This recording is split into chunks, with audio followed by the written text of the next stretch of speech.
Hello guys, അങ്ങനെ നീലേശ്വരത്തു നിന്ന് പയ്യന്നൂരേക്ക് എത്തിയപ്പോൾ ഒരു 9 മണി 9:30 സമയമായിന്. അപ്പോൾ പൂവൊന്നും വാങ്ങിച്ചിട്ടില്ല, നാളെ തിരുവോണമല്ലേ. അതുകൊണ്ട് 3 ഷോപ്പ് കയറിയിട്ട് കുറേ പൂക്കൾ വാങ്ങിച്ചു.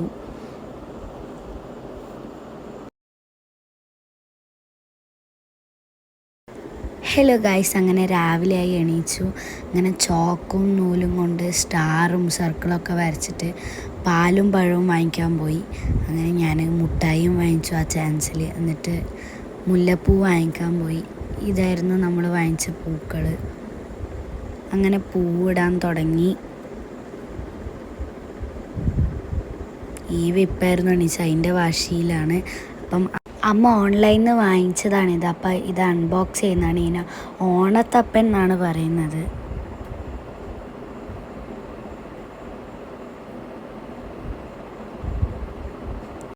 ഞാൻ ഇവയും പൂജാമുറിയിലും കൂടി പൂവിട്ടു. അപ്പോൾ ഇതായിരുന്നു നമ്മളെ പൂക്കളം.